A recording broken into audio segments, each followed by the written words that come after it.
Olá amigos, eu sou o Jota e estou aqui na companhia de um grande amigo, o Clério, que trabalha com produção de vídeo, e hoje a gente vai conversar um pouquinho sobre isso, sobre produção de vídeo, sobre criatividade com relação a essa produção que pode auxiliar vocês também no futuro.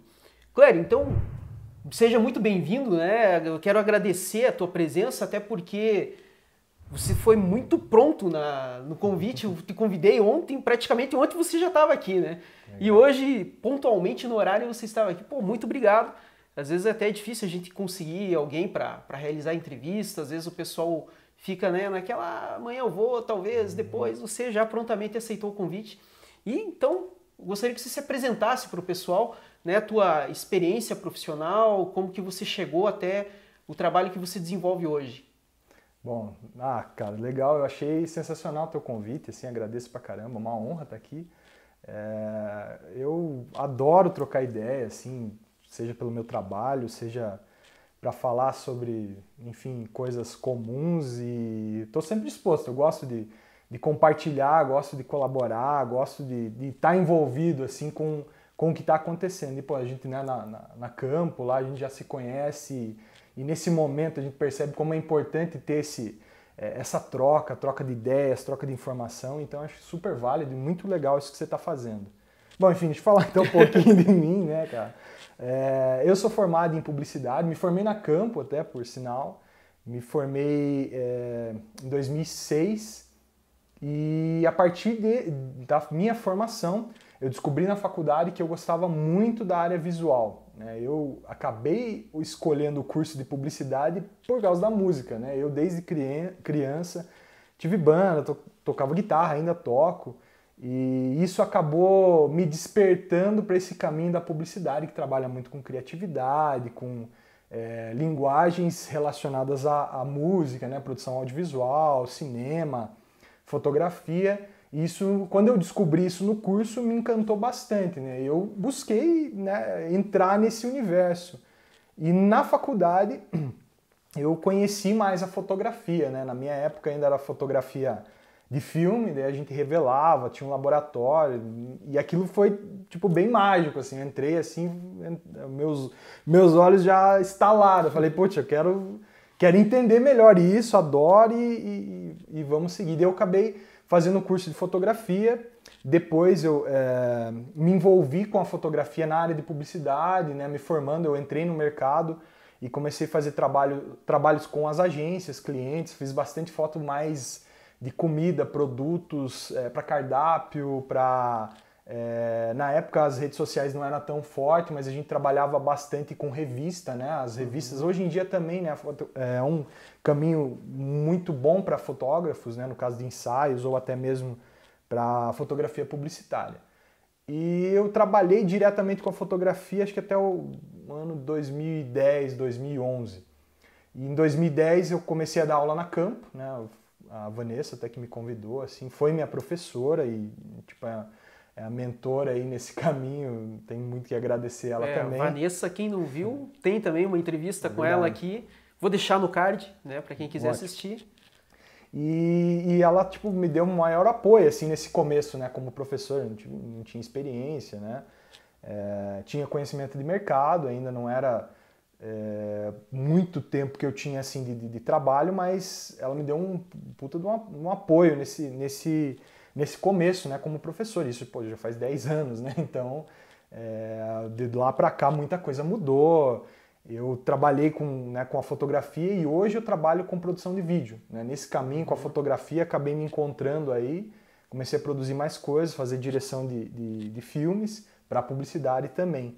E há 8 anos eu trabalho na Núcleo fazendo mais filmes publicitários, mas a gente também tem alguns projetos fora, assim, eu tenho projetos mais autorais. Esse ano eu comecei a desenvolver um pouco mais isso, né, pensando mais na questão da linguagem, num desafio pessoal mesmo. E está sendo bacana, né, meio que uma descoberta para, né, a gente entender mais o que é a questão, às vezes, do mercado, o que é aquilo que é o meu gosto pessoal e ir desenvolvendo mais o meu processo criativo, a minha identidade como produtor de vídeo, né? Acho que isso é uma coisa bem... Está sendo um desafio, mas está sendo uma coisa bem legal, né? Até recentemente um vídeo teu tá participando de um concurso, né? Até vou fazer um Tá. parênteses aí no Legal. nosso bate-papo, que tá participando de um concurso. Conta um pouquinho como é que foi essa ideia, como é que foi essa produção. Então, esse, como eu até comentei, esse é um projeto bem pessoal. Ele surgiu assim nesse período da quarentena, né, que a gente tá, e muita coisa mudou no mercado, principalmente no mercado assim da comunicação. Acho que na questão das produtoras de vídeo, né, que é o nosso caso, né, da produtora que eu trabalho, muita gente acabou segurando isso por questão econômica mesmo, Sim. o que é natural. Muita gente acabou segurando os investimentos e assim, a gente acabou ficando mais em quarentena, eu comecei a trabalhar em casa e algumas ideias começaram a surgir, assim, eu pensei, bom, preciso fazer alguma coisa também, vou aproveitar esse momento para meio que explorar as minhas ideias, ver como é que eu posso criar coisas diferentes do que eu estou acostumado a trabalhar. E aí surgiu essa ideia do curta, né? Eu convidei um amigo meu para participar, que ele é o ator, e a partir disso a gente gravei num dia, editei em dois, e eu tentei, na verdade, um edital também do Itaú, e depois eu mandei para alguns festivais e está sendo bem aceito, na verdade ele está agora, acho que ele está em 6 festivais que ele está participando, Poxa. em uns 2 ou 3 ele já foi como finalista, mostra oficial, e alguns ele está como júri técnico, outros como júri popular, né, que você vai lá e vota e curte. Mas é legal, assim, eu não tinha, na verdade, nenhuma pretensão nesse aspecto, né? Pensando, vou fazer um puta do material pra... Mas acabou que quando eu fiz ele, muita gente gostou, achou a mensagem bacana, né? Porque na verdade, ele fala desse contexto da pandemia, tem a ver com a nossa relação com os meios de comunicação, também eu trouxe um pouco disso, mas ele não é muito positivo, assim, ele deixa uma mensagem um pouco mais pesada, de certa forma. Mas a minha visão foi tentar fazer um material um pouco mais poético que trabalhasse nessas questões, mas com uma narrativa um pouco mais livre, uma questão até do visual, do som, ele é um pouco mais solto nesse aspecto também. E assim, daí eu consegui, né, terminei, lancei para alguns festivais, até eu tem uma versão de 1 minuto, que ele está no Festival do Minuto, que é, né, não sei se você já viu, mas é um site muito legal, que tem produções assim do Brasil todo, que a galera produz de temas diferentes, e entrou no tema da quarentena, assim, eu achei bacana, por quê? Porque de certa forma a mensagem ela acaba ganhando um pouco mais de visibilidade, né? Então, para quem produz, para quem está nesse meio de comunicação, é muito legal você ver o trabalho sendo distribuído, né? Nesse sentido. Com assim. certeza. Pessoal, para quem não viu o vídeo do Clério, eu vou deixar o link na descrição para vocês darem também aquela força, darem uma analisada. Ficou muito bom o vídeo dele. Edição, produção, sensacional. Clério, e você falou anteriormente que você teve essa transição da fotografia para o vídeo. Como que foi essa transição para você? Porque até você falou ali que trabalhava com fotos de produtos. Né? Uma foto de produto, geralmente você não tem uma interação do que você está fotografando, ao contrário do que você vai fotografar talvez um evento, pessoas, enfim. E hoje você trabalha na produção de vídeo trabalhando com pessoas, né? Geralmente no ramo publicitário. Então você precisa também da colaboração, né, dessas pessoas. Como que foi essa transição até você se ajustar e também, obviamente, as intempéries, né, que tem numa produção de vídeo, que nem você já estava conversando anteriormente aqui, quando a gente estava ligando o equipamento, você falou problemas de gravação de áudio, enfim, todo esse problema de adequação que você tem, que talvez na fotografia você não encontrasse. Não, isso é bem real, isso que você está colocando acaba sendo um universo distinto, assim, nesse sentido do trabalho mesmo, porque você precisa contar com mais pessoas, né? No trabalho, às vezes, da fotografia, você consegue, não é o ideal, mas você consegue fazer sozinho na maior parte das vezes. Mas na produção de vídeo, o ideal é você contar com uma equipe, né? Dificilmente, principalmente no nosso caso que trabalhamos mais com publicidade, você precisa ter, no caso, um diretor, tem que ter pelo menos um assistente de produção para ajudar a organizar o set de filmagem. Se você vai ter gravação de áudio, vai precisar de alguém responsável para gravar o áudio, né? Então tem que ter uma colaboração maior. E daí, de certa forma, isso também muda a maneira de trabalhar. Você tem que se adaptar ao jeito do outro, você tem que buscar uma maneira de conduzir a equipe, né? No meu caso, que eu faço mais direção, eu tenho que acabar conduzindo a equipe que está envolvida. e as pessoas que vão participar, né? No caso, se a gente está filmando com pessoas, tem que dar o caminho, né? A direção para a pessoa fazer a cena dentro da necessidade da cena. Se é uma cena, vamos imaginar que é uma cena que tem que transmitir conforto, a pessoa está confortável com a situação, então você tem que meio que conduzir a expressão, a atuação, o movimento para que ela tenha essa identidade com a cena. E aí tem outros elementos, a própria questão da luz, o áudio, né? Se você vai precisar fazer um movimento de câmera, entender como é que você vai fazer esse movimento de câmera, como que as pessoas vão estar posicionadas e tudo isso, né? Mas é muito legal, porque o que acontece, né? Eu até vendo, eu tenho bem o ponto exato, na verdade, agora eu lembrei quando eu fiz essa transição, que eu comecei isso foi em 2010, eu estava dando um curso na Unicentro, que na verdade era para o curso de arte e educação e era de fotografia. Eu fiz um curso de fotografia pinhole, que é fazer a câmera, uma câmera de papel, e usava os filmes, e para isso a gente tinha que fazer a câmera. E daí, o que eu resolvi nessa atividade? Resolvi filmar. Eu tinha minha câmera, né? E a minha câmera filmava, eu resolvi filmar a atividade com os alunos. Até tem o vídeo assim, ficou bem legal, né? Se for analisar dentro do conteúdo que ele propõe. E nisso eu fui fazendo passo a passo, a galera cortando, preparando a câmera, montando e as fotos no final. E aí alguns amigos e algumas pessoas gostaram, e isso foi meio que um pontapé assim, para eu começar a pensar na produção de vídeo, comecei a editar também. Ali despertou o interesse. Sim, daí eu comecei, daí eu já dava aula também, e isso foi meio que paralelo. Então eu estava com as três coisas, eu estava com a fotografia, dando aula e produzindo vídeos, né, de forma bem despretensiosa. E aí foi que até hoje, acho que o vídeo, a aula, a fotografia estão todas conectadas aí, de certa forma, na minha vida. Isso tem 8 anos? Que eu trabalho com produção de vídeo só há 8 anos. Desde que eu comecei na fotografia, poxa vida, desde 2007. 2007, já é um tempo já. Dá entregando já a idade. Pô, normal, então, aqui é sempre uma entregação de idade fazer o quê, absurda. Né? Temos histórias para contar, né? Pelo menos, né? Mas enfim, se a gente for puxar assim desse período que você iniciou o teu trabalho até os dias atuais, a gente obviamente, né, todos sabem que a tecnologia foi avançando, foi evoluindo nesse período, e a gente vê muito o pessoal falando assim, hoje eu também produzo vídeo, sendo que o cara às vezes não produz vídeo, né? Ele acha que ele produz vídeo por conta talvez de um programa que auxilie ele nesse formato, alguma coisa nesse sentido. Como que você vê essa interação, essa inserção de pessoas nessa produção de vídeo hoje por conta também do auxílio da tecnologia? Por exemplo, né, hoje a gente tem lá o aplicativo do TikTok, né, que está uma febre agora no momento, né? E o pessoal faz lá alguns vídeos no TikTok e acha, nossa, agora eu sou produtor de vídeo. Né? E isso traz uma falsa realidade muitas vezes às pessoas. Pois é. Eu vejo tem esses dois pontos que a gente tem que levar em consideração mesmo, né? Ao mesmo tempo que a tecnologia ela favorece muito, né? Ela vai te permitir criar e fazer coisas que até pouco tempo, digamos assim, não seriam possíveis. Vamos pegar o meu exemplo aqui. Eu comecei com a fotografia analógica, né? E depois, quando eu parti para fotografia produzindo no mercado, eu estava com a fotografia digital.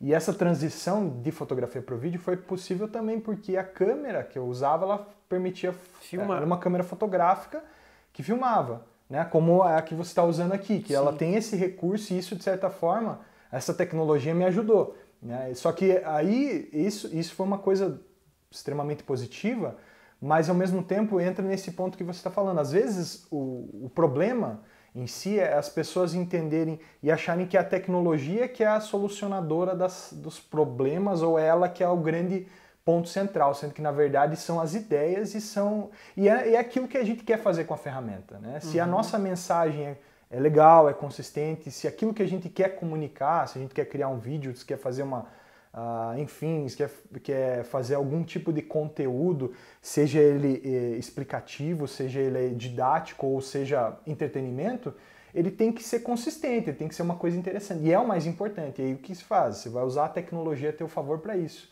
Eu penso assim, eu acho que a mensagem, o conteúdo, ele é sempre mais importante. E aí você tem que entender quais ferramentas, tecnologia e tal, você consegue usar para contar aquela tua mensagem, né? E às vezes o problema chega nesse ponto. As pessoas ficam encantadas só com a tecnologia, mas esquecem que elas podem usar isso para fazer coisas legais.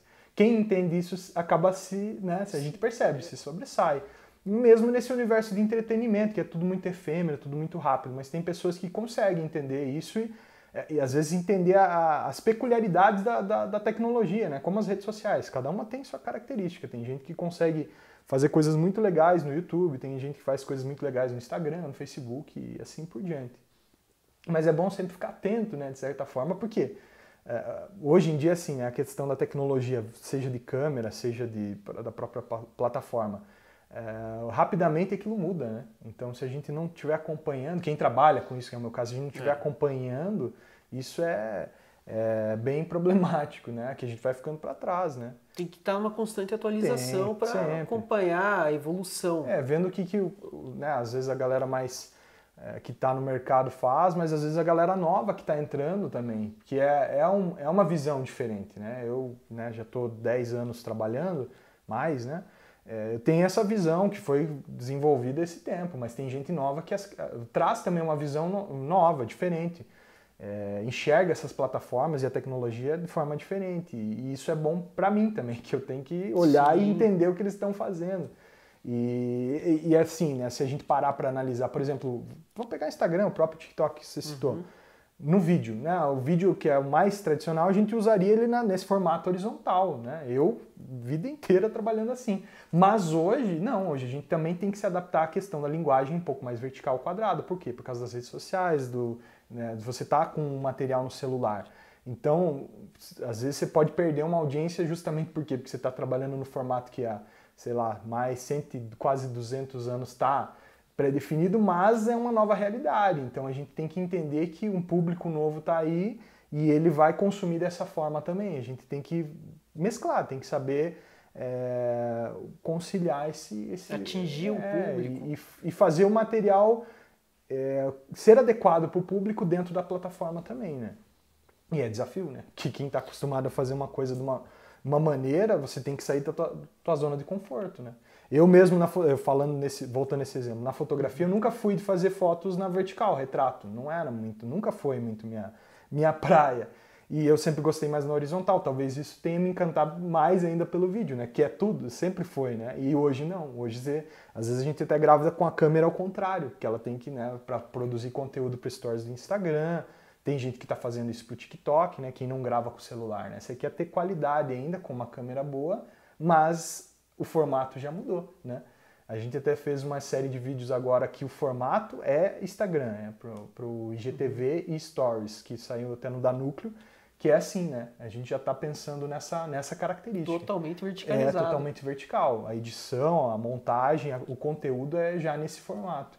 Então a gente vai aprendendo também, né? É uma novidade. Para mim é super novo, mas acaba sendo legal, porque a gente vai navegando nesses rumos diferentes aí, né? Nesses caminhos. Até porque hoje, se a gente for analisar as câmeras de celular, é impressionante, né? O que a gente tem hoje com relação à qualidade, coisa que a gente não tinha há 10 anos, 15 anos atrás. Celular, a câmera para fotografia era horrível. Isso é verdade. Era a foto que a gente falava de antigamente em qualidade de webcam, que era totalmente sem qualidade alguma, cheio de pixels, né?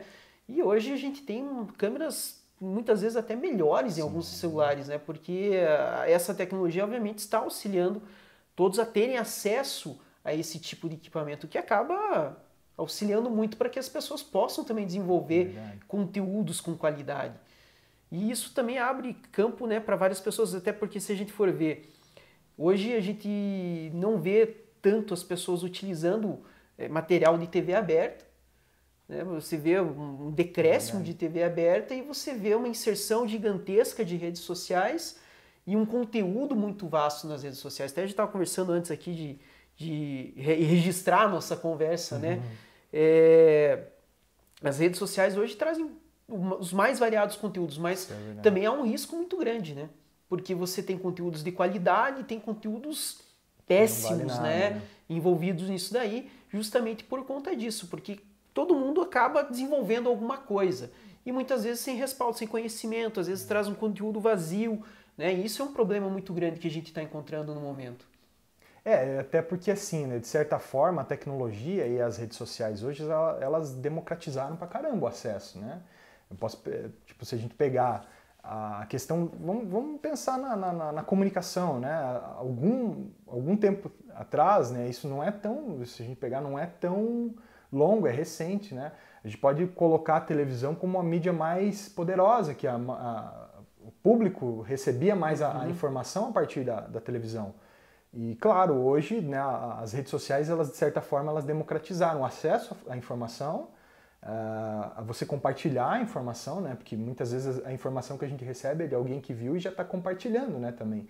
E produção de conteúdo, né? Que é você fazer a informação, né? É como é no nosso caso aqui, a gente está falando, a gente tá falando, está criando conteúdo, né, o teu canal, e está ali para o pessoal ter acesso. Isso, na minha opinião, é o grande quê de hoje, né? Essa democratização. Mas tem esse lado, né? Ao mesmo tempo tem gente com boa vontade que quer não só compartilhar, mas quer que esse material compartilhado ele tenha uma discussão, tenha uma reflexão, as pessoas possam compartilhar, ao mesmo tempo elas possam contribuir, né? Tem essa troca, é uma diferença, mas tem gente que só está despejando, né? Tá despejando, né? Coisas que não vão ser nem um pouco relevantes. Mas são os prós e os contras, né? A gente não tem nem muito como fugir disso, né? Infelizmente. Mas, o outro ponto, né, que a democratização também atrapalha é que você tem excesso de conteúdo, né? Então aí o desafio, por exemplo, a gente está até falando questão de aluno, né? É até bom, porque o desafio para o aluno, né, ele tem tanta informação, às vezes o que o professor está falando lá na sala, ele pode ter acesso ali no YouTube ou em qualquer pesquisa no Google, mas aí o desafio é saber onde que vai achar a informação, porque ele tem muita, né? E o que é seguro, né? Exatamente, o que é confiável. Né? E será que essa informação aqui realmente é válida, né? Porque você tem tanta coisa, tem muita coisa sendo jogada, muita coisa tá aí. E aí vai entrar o nosso critério também, aprender a lidar com esse excesso de informação e ser um pouco mais reflexivo também. É um ponto, né? Apesar que tem gente que também vai pegar e... Né? E é complicado, porque assim, antes da gente ter esse período pré-pandemia, né, bem antes, quando a gente trabalhava com aulas presenciais, eu tinha vários alunos que eram fãs de aulas online. Então, muitas vezes, eu não vou assistir porque depois assisto a aula online lá de um outro professor que ele nem sabe quem é o professor, né? E é interessante porque ele está ali na instituição, ele está sentado na carteira, enfim, ele poderia aproveitar aquela aula. Ele não está aproveitando porque ele sabe que depois ele poderia assistir uma aula online. E agora que as aulas estão online, a gente vê um contrassenso nisso daí também. Quero voltar não, agora eu quero voltar para a aula presencial. Então é complicado, né? Mas E assim, né, eu acho que a gente comentou sobre isso, né, essa questão do déficit de atenção, né? Eu falo que eu às vezes tenho esse problema também, mesmo tendo a formação na escola tradicional, não tinha celular, né, você estava ali mais focado com o objetivo de prestar atenção na mensagem. Hoje eu percebo que o déficit de atenção ele atinge mesmo, porque é muita informação. Né? E se a gente não souber isso é uma questão pessoal, a gente tem que aprender a trabalhar em nós mesmos isso, né? Que é onde a gente vai reter a nossa atenção e como que isso, de certa forma, vai nos ajudar ou atrapalhar no nosso aprendizado ou na nossa produção das coisas, né? E é difícil.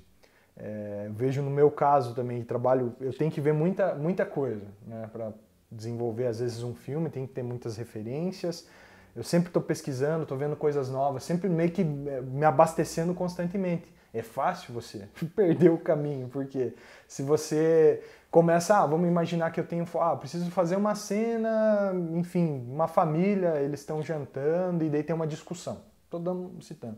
Aí, claro, né, faço a leitura da cena no roteiro, aí eu imagino como poderia ser, mas vou buscar algumas referências de visual, de cenas que têm alguma similaridade, tensão. E aí, se eu não tiver focado nessa pesquisa, porque o que acontece na internet? Você entra no infinito, né?